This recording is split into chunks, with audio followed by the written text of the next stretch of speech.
Netaji committee হাওড়ার উদ্যোগে Howrah station সংলগ্ন নেতাজি মূর্তি পাদদেশে জন্মদিবস পালিত হয়। পুষ্পার্ঘ্য নিবেদন করে বক্তব্য রাখেন প্রধান বিচারপতি সুশান্ত কুমার চট্টোপাধ্যায়, মন্ত্রী অরূপ রায়, শিক্ষাবিদ অমিতাভ দত্ত, হরিজন সেবক সংঘের সর্বভারতীয় সভাপতি শঙ্কর কুমার সান্যাল প্রমুখ।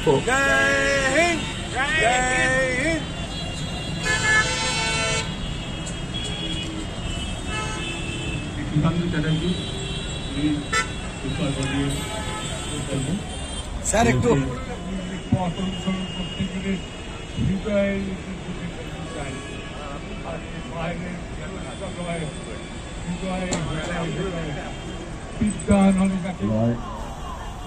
চ্যাটার্জি সহ জগৎনারায়ণ সিং সহ অনেকেই আছেন এখানে উপস্থিত হয়েছেন, বিশিষ্ট জনেরা আছেন এখানে।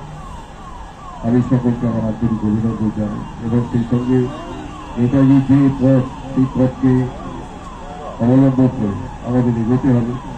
নেতাজি যখন 13 বছর বয়স, তিনি তখন ছাত্র, তিনি স্বামীজির একটা বই পড়ে তিনি উক্তি করেছিলেন যে আমার জীবনে চলার পথ খুঁজে পেলাম।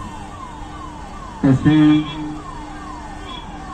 স্বামীজির শিক্ষা, স্বামীজির বাণী, তার আদর্শ এবং নেতাজির যে পথ, দেশের স্বাধীনতা আন্দোলনে তার যে ভূমিকা, আমরা তার জীবনী পড়ে আমরা অনেক কিছু জেনেছি। আমরা কিভাবে তিনি অন্তর্ধান হয়েছিলেন, কিভাবে তিনি তার ICS পাস করার পর নিজের বিরাটভাবে জীবনযাপন ত্যাগ করে দেশে মাতৃকার শৃঙ্খলা চলে নিজেকে উৎসর্গ করেছিলেন, জাতীয় করেছিলেন। এবং তার প্রতি আমার শ্রদ্ধার্ঘ্য। এই নেতাজি মূর্তির পাদদেশে হাওড়া স্টেশনে বহু বছর ধরে নেতাজির জন্ম পালন করা হয়। আপনারা যারা এই ধারা ধরে রেখেছেন তাদেরকে আমি কৃতজ্ঞতা জানাচ্ছি, ধন্যবাদ জানাচ্ছি। আমার সামনে আমার শ্রদ্ধ রিটায়ার্ড জাস্টিস শ্রেষ্ঠ স্বাধীনতা সংগ্রামী এবং নেতৃত্বের পূর্ণ মর্যাদা সম্পন্ন নেতা নেতাজি সুভাষচন্দ্র বসু শুভ জন্মদিন। এই জন্মদিন ভারতবর্ষের বিভিন্ন প্রান্তে অত্যন্ত শ্রদ্ধার সঙ্গে স্মরণ করা হয়। আজকের এই অনুষ্ঠানে আসার দেরি হওয়ার জন্য আমি ক্ষমা প্রার্থী। উদ্যোক্তাদের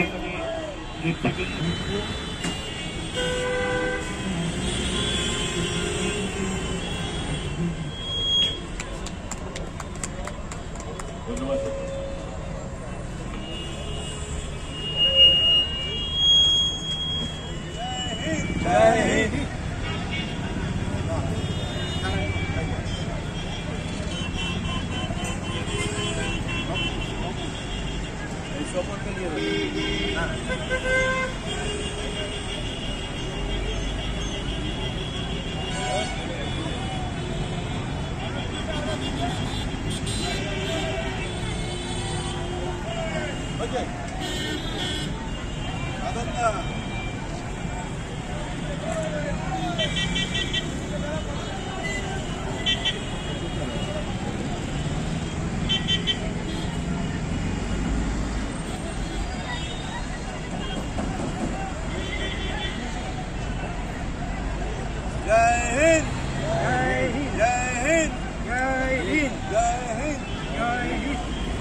Eso,